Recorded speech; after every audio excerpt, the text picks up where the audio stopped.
Bonjour, Cédric Lecoq est à la tête d'une entreprise horticole de très belle taille à Péronne-les-Binges et une de ses spécialités, c'est la production de chrysanthèmes. Il en cultive pas moins de 30 000 pieds chaque année et ce mois-ci, je vous propose d'aller à sa rencontre. Mais avant ça, nous allons aller faire un petit tour dans notre serre. Olivier nous y attend et avec lui, nous allons faire un petit bilan de nos productions estivales. Suivez-moi.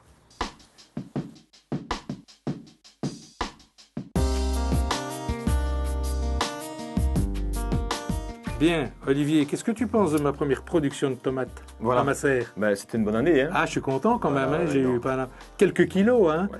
Alors, je vois que tu es en train de tailler. Moi, j'ai déjà évacué certains plants qui ne donnaient plus rien. Ouais, voilà. Je voulais te poser une petite question. Quand il y a encore des fleurs sur les plants, est-ce qu'elles vont donner des tomates, ces petites fleurs? Déjà, à partir de début août, tu peux commencer à nettoyer. Ouais. Parce qu'elles vont prendre la sève des grandes tomates et en plus, elles ne risquent pas d'arriver à maturité. Donc, le plant aujourd'hui va servir qu'à une seule chose? De support, pour faire mûrir le restant. Comme les belles tomates qui sont là. Qui sont déjà formées. Alors, moi, j'ai évacué une partie de mes plants qui ne donnaient vraiment plus rien. Je n'ai pas laissé les espaces libres parce que j'ai envie de rentabilité dans ma serre. Donc, regarde, j'ai des fenouilles. Oui. J'ai des salades iceberg que j'ai mis, je crois, il y a à peu près à 3 semaines, un mois. Et par contre, il y a une dizaine de jours, j'ai mis ces petites salades. Est-ce que j'ai bien géré mon calendrier? Tu plantes souvent mais peu. Et donc, tu vas avoir les laitues là, que tu as mis là, elles vont coordonner avant la Noël. Par contre, les plus petites laitues ici, ça sera pour l'année prochaine. Ta serre, elle te sert à prolonger l'été, l'automne, et elle te sert aussi à avancer le printemps. Ça, c'est l'objectif d'une serre. Oui, voilà. Qu'elle soit rentable du 1er janvier. 365 jours. Voilà. Alors, mes petites salades, elles vont passer l'hiver. Elles vont passer l'hiver, donc on va protéger des grands froids.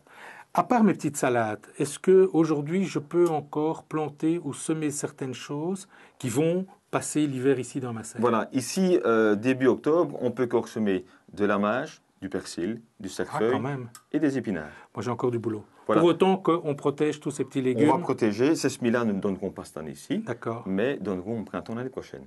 La protection, on va en parler tout de suite. Tout de suite. Olivier, le système d'isolation, le voici. Voilà. Ça m'a l'air tout simple, c'est du plastique à bulles. Du plastique à bulles, attention que ce sont des grosses bulles. Plus la bulle va être grosse, plus tu auras d'air, plus ça isolera. Plus ça isole. Alors, on a profité, je vois ici, du câble qu'on a installé l'été dernier pour notre voile d'ombrage. Tu passes derrière, en fait. Je passe derrière. Et il est fixé. Ah oui, tu fixes un petit peu avec des belles attaches, on appelle ça des snap-shops. Voilà. Et donc... Voilà. Dis, mon voile d'ombrage en hiver, est-ce qu'il va servir? Voilà, il va servir à l'envers. Donc, en été, tu le fermes la journée pour éviter que le soleil ne rentre. Ici, tu vas ouvrir le voile d'ombrage toute la journée. Mais la nuit, en hiver, tu le fermes pour garder un peu la chaleur résiduelle et surtout pour éviter que le froid ne rentre trop dans la serre. Voilà. Voile d'ombrage plus mon plastique à bulles, c'est parfait. Impeccable. Si on a un hiver très rude. Alors là, tu vas devoir prolonger ton plastique à bulles sur le toit. Ok, écoute, Olivier, j'ai tout compris. Voilà. Merci. Je te souhaite un bel hiver. Merci. Voilà. On va jeter maintenant un petit coup d'œil sur le livre du mois qui est consacré aux fleurs sauvages. Et puis nous allons aller à la rencontre de Cédric Lecoq au milieu de ses chrysanthèmes. Balade gourmande, parue chez Delachaux et Niestlé, va vous permettre de reconnaître, cueillir et cuisiner les plantes et les fleurs sauvages. Sureau, tétragone, roquette, coquelicot, aspérule odorante, toutes ces sauvageonnes aux multiples saveurs font l'objet d'une description détaillée. Vous découvrirez aussi où les cueillir, comment les récolter, quelle partie consommer. Et si vous voulez en installer certaines dans votre jardin, tous les conseils sont là pour réussir leur culture. Bonjour Cédric. Bonjour. Alors merci de nous accueillir ici au sein de votre infrastructure qui est, j'ai presque envie de dire, gigantesque. Vous êtes producteur de plantes ici à Péronne-les-Binges. C'est une aventure qui a commencé quand? Eh bien, en fait, j'ai fait des techniques horticoles à l'ITH de Mons et puis m'est venue l'envie de produire des plantes annuelles dans les années 96 sur le jardin familial. Ensuite, on a rencontré Noël Moiset, l'ancien propriétaire de l'exploitation ici en 98. Et voilà. Alors, la spécialité de la maison, on l'a bien compris, c'est la production de plantes. Pourquoi la production? Qu'est-ce que vous aimez dans ce métier? En fait, à la base, j'aurais voulu faire le métier d'agriculteur, mais c'était très difficile de reprendre une exploitation agricole. Ouais. Et étant donné qu'on avait fait de l'horticulture, allez, ça s'est offert à moi de cultiver. D'accord. Alors, on va passer rapidement en revue le type de production que vous faites ici à Perronnes-les-Binches. Une des spécialités de la maison, quand on en est entouré, c'est les chrysanthèmes, bien sûr. Oui. Bien sûr, c'est le chrysanthème, on en fait entre 30 et 35 000, mais on fait également du géranium, de la plante bisannuelle, pensée prime vert, quelques aromatiques, des légumes à repiquer et aussi des plantes de rocaille pour le printemps. Ça veut dire qu'avec tout ça, vous êtes occupé toute l'année? Presque toute l'année. Alors, on va aller faire un petit tour et on va s'occuper d'abord des chrysanthèmes. On va aller voir vos productions. Mais avant ça, si vous le voulez bien, on va aller à la rencontre de Sébastien qui est allé voir un créateur de jardin qui vient d'être primé pour un splendide petit jardin qui se trouve quelque part du côté de Marezzo. Nous sommes ici à Falain, magnifique région, magnifique jardin aussi. Félicitations Béatrice, bonjour. Merci, bonjour Sébastien. Eh bien, c'est une vraie beauté ce jardin. Expliquez-nous peut-être en 2-3 mots comment ça s'est passé concrètement, la création d'un tel jardin. Eh bien, nous avons demandé à Jean Moda de Jardi Création de nous faire un jardin pour nos hôtes. Un jardin dans lequel ils pourraient boire un verre le soir, se sentir bien l'après-midi, etc. Nous avons donné 3 critères à Jean. Nous voulions un jardin design, zen et facile d'entretien. Alors les 3 critères, eux, ils sont bien là. Après, vous lui avez laissé carte blanche, c'est-à-dire par exemple la pièce d'eau. Vous n'aviez pas spécialement demandé cela dans votre jardin? Non, pas spécialement, mais on lui a laissé carte blanche. Et puis quand ils nous ont fait les propositions, on a trouvé ça sympa. Aujourd'hui, voilà. Vous êtes 100% satisfaite? Oui, 100% satisfaite. Eh bien, on va aller parler tout de suite au créateur pour avoir un petit peu ses idées, ses impressions par rapport à la création de ce jardin. Je vous propose de me suivre. Merci Béatrice.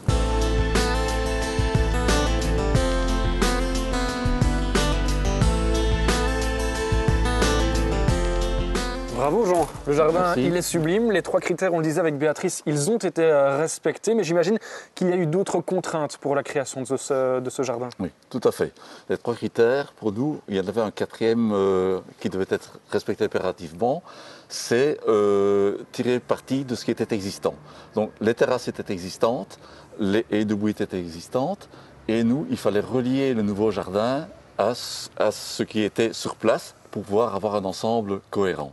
C'était un impératif dans la création. Autre chose, la pièce d'eau, vous avez décidé d'amener ça dans ce jardin. C'était difficile à amener? Difficile, ça n'est jamais difficile en soi de l'amener. Ce qui est plus difficile, c'est de la mettre au bon endroit, c'est la bonne conception.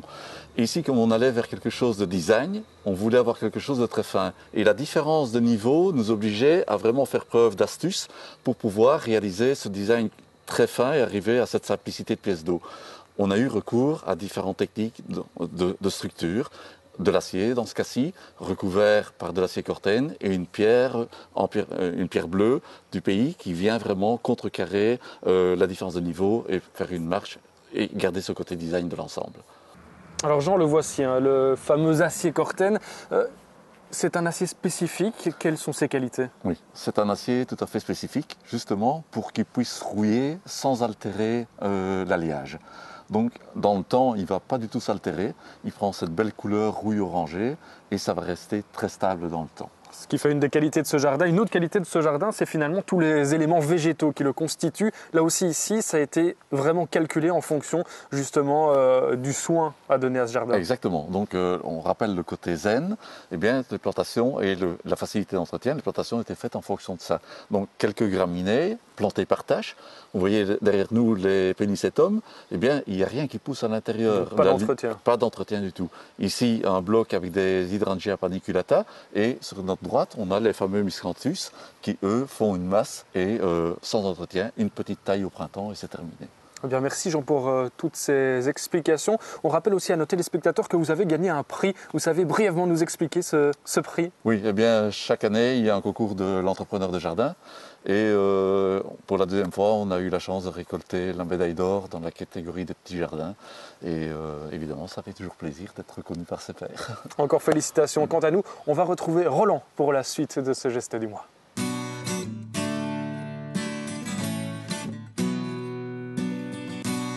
Cédric, on a profité d'une petite accalmie. On se retrouve à l'extérieur au milieu de ta production de chrysanthèmes. Alors, tout d'abord, comment est-ce qu'on produit des chrysanthèmes? À partir de quand cette production commence dans l'année?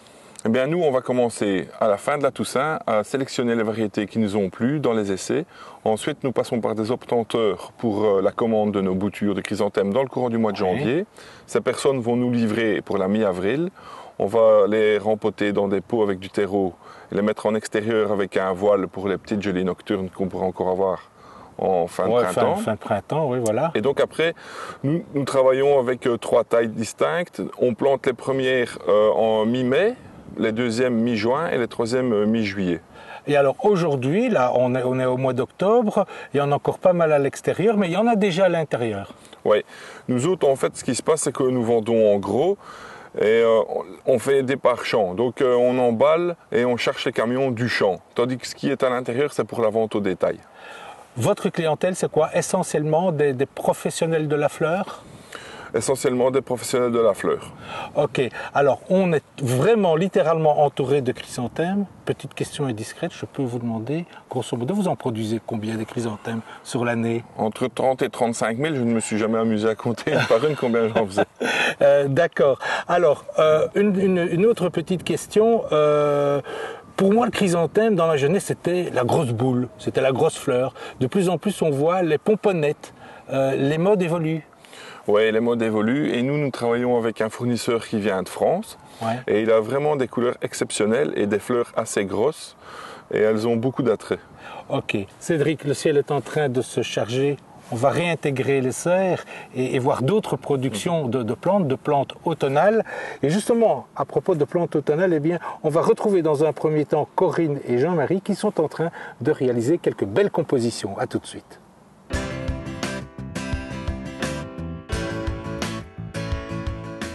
Jean-Marie, on est en plein automne, mais on a envie d'avoir de la couleur dans nos vies. On va pouvoir en mettre via les plantes. On peut mettre encore des plantes ornementales, que ce soit dans des pots, des jardinières ou même en pleine terre. On a des exemples là, de plantes, Jean-Marie? Effectivement, Corinne, en automne, on a plein de choix de plantes. Des choix de plantes très colorés également, comme tu vois ici les bruyères, ouais, les azalées, les rhododendrons, mais encore beaucoup d'autres. Ça va faire du bien pour le moral. Voilà, et pour la décoration des extérieurs. On peut les mettre à la fois en pleine terre et à la fois en pot? Exactement. En fait, les deux peuvent s'utiliser à la fois dans le jardin ou dans des potées, mais on utilisera un substrat différent, en fait, Corinne. On utilisera plus un amendement pour les plantes qu'on installera en pleine terre, dans le sol, en mélange avec la terre de jardin, à peu près à part égale, 50-50. Et ceci permettra, en fait, aux plantes de mieux s'enraciner. C'est un substrat qui est prêt à l'emploi. Hein, et cet amendement, donc, va permettre aux plantes de se maintenir, de se développer, de s'enraciner et de se développer par la suite correctement. Les plantes. Exactement. Ici, on a autre chose. Et ici, c'est pour les plantes en pot. Tu vois que la couleur est complètement différente. C'est très léger. Il est très léger. Tu vois, il y a des petits grains blancs. Ouais. C'est en fait de la roche volcanique qui permettra aussi bien une bonne aération, mais un bon drainage de l'eau. Aussi de restituer l'eau en cas de sécheresse, ce qui peut arriver.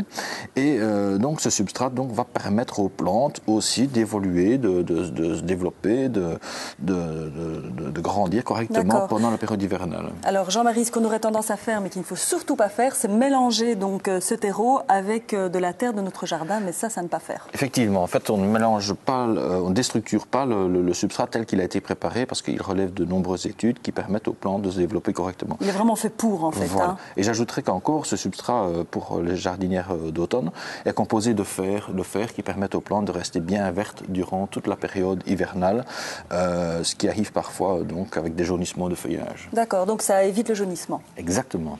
Alors Jean-Marie, on va en faire une de jardinière. Ben oui, voilà. Mais je vois que tu m'as encore amené un autre substrat que celui dont on a parlé tout à l'heure. Voilà, mais en fait tu vois, un autre terreau. Corinne, j'ai fait une petite sélection de plantes. Comme tu peux voir, celle-là tu la connais sans doute. Une bruyère. Une bruyère.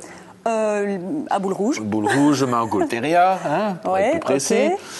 Ça, c'est une skimia. Un skimia, parfait. Un skimia. Et un lierre. Un lierre et une graminée. Graminée, voilà, Okay. un acorus. Comme tu peux le voir, ici, ce sont des plantes à prédominance acide. Je ne le vois pas, mais tu me le dis. De terre de bruyère, voilà, oui. D'accord. Enfin, comme ça, tu le sais. Et c'est vrai qu'ici, nous avions préparé d'abord ce qu'on a vu tantôt. Ça, c'est pour la pleine terre. Pour la pleine terre. Okay. On ne va pas l'utiliser parce qu'on va utiliser un bac.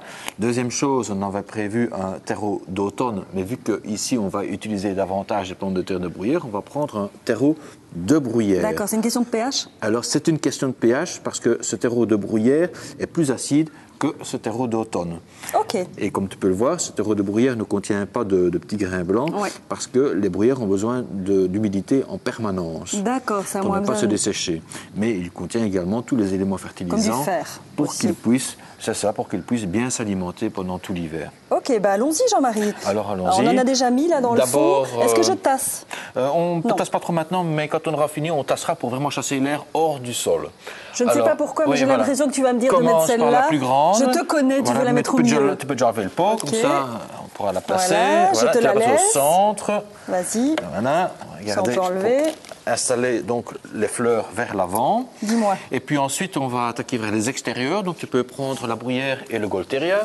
Je te donne le Golteria. Merci. Je m'occupe de la bruyère. Donc à l'extrême, ok. Voilà. Alors Jean-Marie, c'est bien beau tout ça, il ne gèle pas encore, mais en hiver il va geler, elles vont résister au gel ces plantes? Oui, en fait on a fait une sélection de plantes qui tiennent au gel, donc ici il n'y a pas de risque, elles tiendront jusqu'à la fin de l'hiver sans problème. Ok, voilà, je te donne la graminée, moi je prends le lierre. On va terminer tout ça à notre aise, on va rajouter du terreau, on va tasser et on va faire une belle jardinière. Et voilà, pour à avoir bientôt, des couleurs jusqu'à la fin de l'hiver. Exactement. Et à bientôt.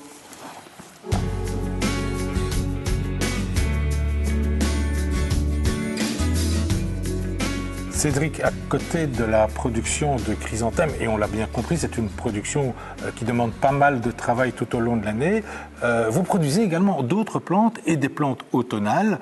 Il y en a ici devant nous. Est-ce que vous nous les présentez un petit peu? Oui, donc en fait, on s'en servira pour les jardinières chez le client ou également pour réaliser des vasques qu'on pourra mettre aussi pour la Toussaint au cimetière. Exact. Donc nous avons deux grandes catégories de plantes. Les plantes de bouture, telles que le Calocéphalus, les Sédums, certaines graminées, les Muehlenbeckia, parfois certains Euchera. Ceux-ci sont de semis, comme les choux d'ornement et les cinéraires. Oui. Quel est l'avantage de ce genre de plantes?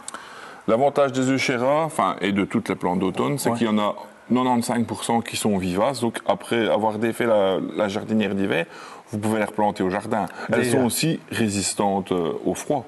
Ça, c'est très intéressant. Alors, il y a d'autres plantes qui sont vraiment à la mode, j'ai envie de dire, en automne, qu'on utilise vraiment dans les vasques. Elles sont derrière nous. Ce n'est pas nécessairement des plantes que vous produisez vous-même, mais elles sont incontournables, comme je viens de le dire. On va aller les voir. Oui. Cédric, eh bien, ces fameuses plantes automnales incontournables, c'est bien entendu les bruyères. Oui, mais ça, c'est le nom commun. Oui.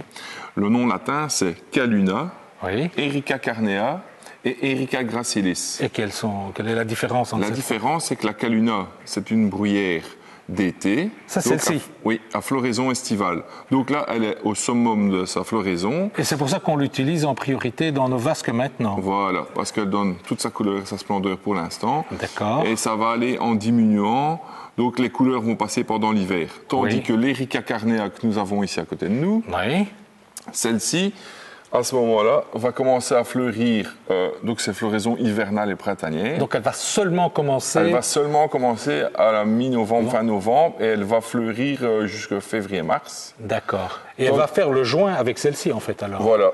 Donc c'est bien de mettre une de chaque dans la jardinière. Ah. Et les gracilis, les bruyères de Toussaint communes, les toutes rouges, celles-là, elles sont annuelles, donc gélives, et elles ne tiennent pas pendant l'hiver. Vous avez compris? Vous savez ce qu'il vous reste à faire. Cédric, on va parler maintenant d'une autre plante que tout le monde connaît, mais on va parler de sa production, ce sont les pensées. On va aller rejoindre une autre serre. Oui. En attendant, moi je vous propose de retrouver Fabien qui va nous faire, bien entendu, un montage automnal à base de chrysanthèmes.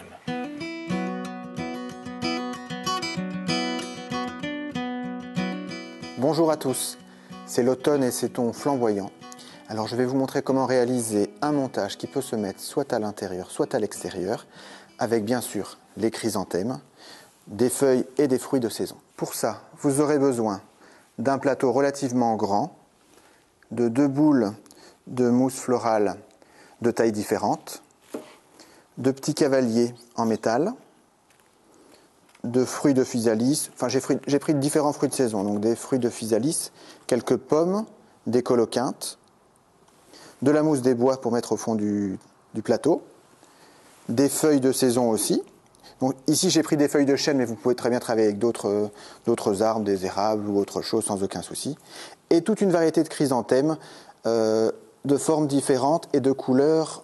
Je dirais, moi j'ai travaillé dans la gamme de jaune, orange, bordeaux, mais libre à vous d'utiliser d'autres couleurs en fonction de vos goûts. Le tout est d'avoir un camailleux de couleurs et des formes quand même un petit peu différentes. Vous allez commencer par imbiber les 2 boules de mousse florale. Une fois que c'est fait, il va falloir découper les fleurons de chrysanthème grossièrement, comme ceci. On fait ça avec les différentes variétés. Je prends donc maintenant mes petits fleurons, je les recoupe à la bonne hauteur avec un petit couteau, à peu près 2 cm, pour pouvoir les piquer dans la mousse. Je fais un pré-trou avec un bâton de manière à ne pas casser la tige du fleuron, et je viens l'insérer dans la mousse. Je vais mettre tous les petits fleurons de manière aléatoire et en fonction des tailles aussi. Il y en a des plus fermés, des plus ouverts. J'utilise tout et je répartis le tout sur à peu près la moitié de la sphère.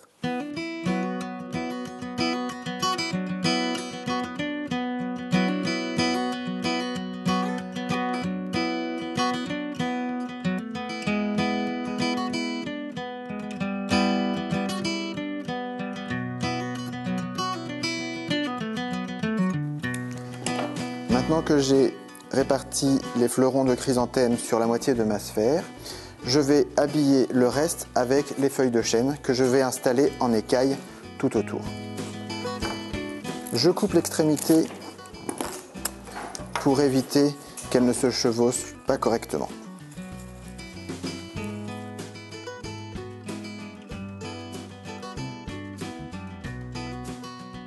Après avoir terminé cette boule-ci, vous faites la même chose avec la deuxième. Maintenant que la deuxième boule est faite aussi, je viens installer le tout sur le plateau préalablement garni de mousse et j'installe les fruits tout autour. Comme ceci, les coloquintes, les pommes et les fruits de physalis. Et je vous ai démontré par ce montage que les chrysanthèmes ne sont pas destinés qu'au cimetière. On peut très bien les mettre à l'intérieur comme à l'extérieur. Cédric, vous nous avez présenté vos chrysanthèmes, toute une série de plantes automnales, et puis nous voici dans une toute nouvelle serre avec des plantes qui sont bien au chaud, bien à l'abri. Ce sont les pensées. Alors, les pensées, ce ne sont pas des plantes vivaces, mais ce ne sont pas des plantes annuelles non plus. On dit que ce sont des bisannuelles. Oui, c'est une bisannuelle. Donc normalement, semée la première année et qui fleurira la deuxième année. En fait, qui finira son cycle la deuxième année. D'accord. Donc ici, elles ont été semées dans le courant du mois de juillet et fleurissent pour le moment. D'accord. Pour mettre dans les bacs d'automne et tout ça. Et elles résistent au froid. Donc, et elles vont fleurir jusqu'à quand alors? Jusqu'à mai-juin. Donc jusqu'à mai-juin, donc de novembre à mai-juin, ça veut dire que c'est très intéressant d'avoir des bacs avec des pensées chez soi. C'est très intéressant. Bon, si jamais on avait des fortes gelées jusqu'à des moins 10, moins 12, la fleur va faner, mais il en reviendra une nouvelle. Mais ce que vous devez absolument faire, à la fin mai, même si elles sont encore jolies, mettez-les dans un coin du jardin et n'oubliez pas de faire vos bacs d'été parce que sinon, elles vont mourir dans le courant du mois de juillet et vous risquez de ne plus avoir de plantes pour le remplacement des pensées. Un bon conseil. Alors, je vois qu'il y a une multitude de couleurs. Il y a des modes dans les pensées. On assiste à des créations de nouveaux coloris. Chaque année, nous avons des créations de nouveaux coloris. Il y a aussi les petites fleurs et les grandes fleurs. Cornuta, elle aura tendance à retomber un peu de la jardinière. On va terminer l'émission, si vous le voulez bien, avec une vasque. Vous allez nous expliquer un petit peu comment faire une jolie vasque. En attendant, moi, ce que je vous propose, c'est bien, on va jeter rapidement un petit coup d'œil sur notre concours et puis on se retrouve une dernière fois, Cédric. Ok, à tout à l'heure. Vous Vous voulez tenter votre chance? Rien de plus simple. Une carte postale ou un mail avec la bonne réponse et nos sponsors et la chance s'occupent du reste. La question, la voici. Combien de chrysanthèmes Cédric Lecoq produit-il chaque année? Pour réussir vos jardinières d'automne, la firme DCM vous offre plusieurs sacs de terreau pour les plantes de bruyère et acidophile, ainsi que plusieurs sacs de terreau pour les plantes à floraison hivernale. Pour reconnaître, cueillir et cuisiner les plantes et fleurs sauvages, Interforum Editis vous propose plusieurs exemplaires de Balades gourmandes, parus chez Delachaux et Nieslé. Et enfin, les éditions Weyrich vous offrent un abonnement annuel à l'Esprit Jardin, la revue de jardinage qui vous aidera à cultiver votre passion. Cédric, voici un bel exemple de ce que l'on peut réaliser grâce à toutes ces belles plantes qui sont produites ici dans les serres. Une jolie vasque qui va passer l'automne et l'hiver. L'automne et l'hiver. Alors, on passe vite en revue ce que tu as mis dans cette vasque. Moi, je reconnais évidemment le cinéraire maritime. Un petit skimia. Des petites pensées, bien sûr. Les graminées d'ornement. Un petit lierre pour la chute. Les pensées cornuta qui retomberont un peu pendant l'hiver. On peut aussi apposer un petit sujet pour mettre de la couleur. Et un peu de mousse. Un peu de mousse, du gravier pour cacher le terreau. Alors, un petit conseil pour que cette vasque passe ces 2 saisons sans encombre. L'arrosage, on n'oublie pas, parce que c'est pas parce qu'on est en automne et en hiver et qu'il fait mauvais qu'on n'arrose pas. Oui, en effet, si la jardinière est à l'abri de l'humidité, il ne faudra pas oublier de l'arroser, plus ou moins une fois par semaine. Et surtout ne pas oublier une jardinière avec un bon drainage pour l'excès d'humidité si la jardinière est à la pluie. Eh bien, on ne va pas oublier tous ces bons conseils. Cédric, un tout grand merci de nous avoir reçus dans ces serres. Bonne continuation. Merci. Voilà, c'est ici que nous allons nous quitter. On se retrouve bien entendu le mois prochain pour d'autres conseils au jardin. D'ici là, surtout, n'hésitez pas, entretenez votre jardin.